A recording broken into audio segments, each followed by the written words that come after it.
नमस्कार. लाडक्या बहीण योजनेसंदर्भात महत्त्वाची अपडेट समोर येताना दिसत आहेत.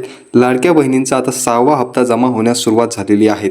आता हे पैसे कशा पद्धतीने येणार आहेत आणि तुमच्या अकाउंटवर कशा पद्धतीने पडणार आहेत ते आपण या व्हिडिओच्या माध्यमातून बघूया. लक्षात घ्या, डायरेक्ट तुमच्या अकाउंटमध्ये पैसे येणार नाही, ते डेबिटच्या थ्रू येणार आहे. परंतु पहिले तुमच्या ते मतदारसंघामध्ये येणार आहेत. याची संपूर्ण प्रोसेस कशी असणार आहे ते जाणून घेऊया. त्या अगोदर जर तुम्ही आपल्या मराठी मास्टरमाइंड या यूट्यूब चॅनल नवीन असाल तर नक्की आपल्या चॅनलला सपोर्ट करा, नक्की आपल्या चॅनलला सबस्क्राईब करा आणि व्हिडिओ आवडला असेल तर नक्की व्हिडिओलाही लाईक करा, कारण की तुमच्यापर्यंत या बातम्या पोहोचणे खूप गरजेचं असतं. त्यामुळे नक्की चॅनलला सबस्क्राईब करा. तर चला मग सुरू करूया. तर लक्षात घ्या, आत्ताची मोठी बातमी समोर येताना दिसत आहे. लाडक्या बहीण योजनेचा जो काही 6वा हप्ता आहे तो महिलांच्या खात्यामध्ये जमा होण्यास सुरुवात झालेला आहे. परंतु अद्यापपर्यंत एकाही महिलेच्या खात्यात आलेलं नाही. तर ते का नाही आलेलं लक्षात घ्या. तुमचा हप्ता डेबिटी थ्रू तुमच्या अकाउंटमध्ये जमा होणार. त्यातले त्यात एक बाब लक्षात घ्या, आता तुम्हाला जो काही 6वा हप्ता मिळणार आहे तो 6वा आणि 7वा असा एकत्र येणार आहेत. म्हणजेच एकत्र तुम्हाला 3,000 रुपये मिळणार आणि हेच 3,000 रुपये आता महिलांच्या खात्यावर जमा होण्यास सुरुवात झालेली आहेत. तर पैसे कसे येणार आहेत लक्षात घ्या. डीबीटी थ्रू आता पहिले तुमच्या मतदारसंघामध्ये पैसे येणार आहेत. म्हणजे तुम्ही जो निवडणुकीचा मतदारसंघ निवडलेला आहे किंवा त्या मतदारसंघामध्ये राहत आहात त्या प्रथमतः तुमचे पैसे येणार आहेत. जसे तुमचे पैसे येतील त्यानुसार महिला किती आहेत त्यानुसार तुमच्या अकाउंटवर डीबीटी थ्रू पैसे पाठवण्यात येणार आहेत. म्हणजेच पहिला हप्ता सरकारकडून मतदारसंघात येणार आणि मतदारसंघातून तुमच्या अकाउंटमध्ये पैसे येणार. आता मतदारसंघापर्यंत पैसे पोचलेले आहेत. जसं अधिवेशनामध्ये देवेंद्र फडणवीसांनी सांगितलेलं होतं, जसंही अधिवेशन संपेल. आता अधिवेशन किती दिवस चालतं तर लक्षात घ्या, अधिवेशन 6 दिवस चालतं. आता अधिवेशन संपण्याच्याच गतीत आहे. अधिवेशन जसे संपेल तसे तुमच्या अकाउंटमध्ये पैसे जमा होण्यास सुरुवात होणार आहेत. सरकारची तयारी झालेली आहे. सरकारने जसं मतदारसंघामध्ये पैसे पाठवायचे असते तसे मतदारसंघामध्ये पैसे पाठवलेले आहेत. आता जसे अधिवेशन संपेल तसे तुमच्या अकाउंटमध्ये 6वा जो काही हप्ता आहे तो 3,000 रुपयाचा असणार आहे. लक्षात घ्या, 6वा आणि 7वा हप्ता मिळून एकूण 3,000 रुपये रक्कम असणार आहेत. आणि हेच 3,000 रुपये आता मतदारसंघापर्यंत पोहोचलेले आहेत.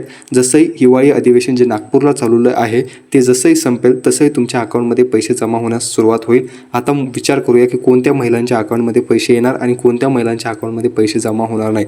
तर लक्षात घ्या, काही प्रमाणात चौकशीसुद्धा झालेली आहे. काही मतदारसंघामध्ये चौकशीसुद्धा सुरू झालेली आहे. आता त्या चौकशीमध्ये जर का तुम्ही पात्र असाल तर तुमच्या अकाउंटमध्ये पैसे जमा होणार. परंतु जर का चौकशीमध्ये अपात्र ठरलेलं असाल तर तुमच्या अकाउंटवर आता जे काही 3,000 रुपये येणार आहेत ते मिळणार नाहीत. आता त्यातले त्यात ज्या महिलांचे अर्ज प्रलंबित होते, ज्यांना अद्यापर्यंत 1 रुपया मिळालेला नाही, तर त्या महिलांचे प्रलंबित अर्ज जे होते ते आता निकाली काढण्याचे काम युद्धपातळीवर सुरू आहेत. त्यामुळे त्या महिलांच्या त्यातील काही महिलांच्या अकाउंटमध्ये सुद्धा आता पैसे जमा होण्यास सुरुवात होणार आहेत. जसे हिवाळी अधिवेशन संपेल तसे तुमच्या अकाउंटमध्ये जे काही 3,000 रुपये सरकारने देण्याचे ठरवलेले आहेत ते जमा होणार आहेत. आता त्यातले त्या देवेंद्र फडणवीसांनी एक अधिवेशनामध्ये वाक्य वापरलेलं होतं की लाडक्या बहिणींसाठी आम्ही पैसे पाठवलेले आहेत, परंतु काही लाडके भाऊ आहेत की जे या योजनेचा लाभ घेत आहेत, त्यांना लाडकं भाऊ कसं म्हणायचं, तो तर वैरी ठरला. तर त्यांची सुद्धा म्हणजे त्याच कारणामुळे आता चौकशीसुद्धा चालू होणार आहेत. त्या कारणानुसार ज्यांनी फ्रॉड करून पैसे घेतलेले आहेत त्यांचे पैसे बंद होतील. आता जे काही पाठवलेले आहेत ते तर काही रिटर्न सरकार घेणार नाही, परंतु अद्यापपर्यंत ज्यांनी फ्रॉड करून इथून पुढे पैसे घेण्याचा ज्यांचा विचार आहे त्यांचे पैसे सरकार बंद करणार हे नक्की आहे. कारण की चौकशी पण आता मतदारसंघात पातळीवर म्हणजे जिल्हा आणि तालुका पातळीवर सुरू होणार आहे.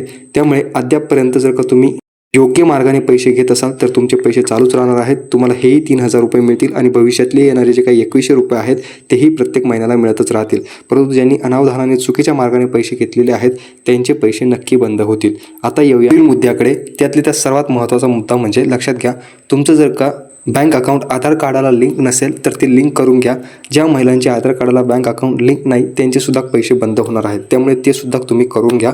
पुन्हा एकदा 6व्या हप्त्याविषयी सांगतो. तर लक्षात घ्या, सरकारमार्फत मतदारसंघापर्यंत तुमचे पैसे आलेले आहेत. आता फक्त मतदारसंघामध्ये किती महिला काउंट करायच्या आणि त्या महिलांच्या अकाउंटमध्ये पैसे सेंड करायचे एवढंच काम बाकी आहेत. परंतु ते केव्हा होणार तर लक्षात घ्या, अधिवेशन चालू आहेत. अधिवेशन पुढील 1 ते 2 दिवसामध्ये संपेल. जसे अधिवेशन संपेल तसे मतदारसंघामध्ये पैसे तुमच्या अकाउंटमध्ये जमा होण्यास सुरुवात होईल. आणि त्यातले त्यात महत्त्वाचं म्हणजे अशी बाब घडणार आहेत की तुमच्या समजा शेजारी नातेवाईकातली एखाद्या महिलेला अगोदरच्या दिवशी पैसे येतील परंतु तुमच्या अकाउंटमध्ये पैसे जमा होणार नाही असं सुद्धा घडणार आहे. कारण की ते मतदारसंघावर अवलंबून असणार आहेत. तुमचे मतदारसंघ किती तात्पर्याने हे काम करतात त्यावर ते अवलंबून असणार आहेत. जसंही मतदारसंघातून डीबीटी थ्रू तुमच्या अकाउंटवर पैसे पाठवण्यात येतील तसेही ते तुमच्या खात्यामध्ये जमा होणार आहेत.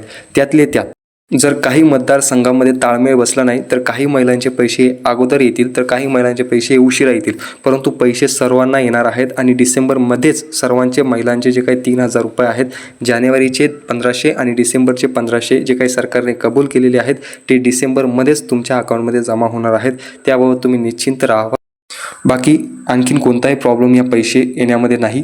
लवकरच तुमच्या अकाउंटमध्ये तुम्हाला 3,000 रुपये बघायला भेटतील. अशाच महत्त्वपूर्ण अपडेट जाणून घेण्यासाठी नक्की आपल्या मराठी मास्टर माइंड या यूट्यूब चॅनलला सबस्क्राईब करा. आपल्या मराठी माणसाला नक्की सपोर्ट करा. भेटूया अशाच अपडेट घेऊन पुढील एखाद्या व्हिडिओमध्ये. तोपर्यंत तरी धन्यवाद.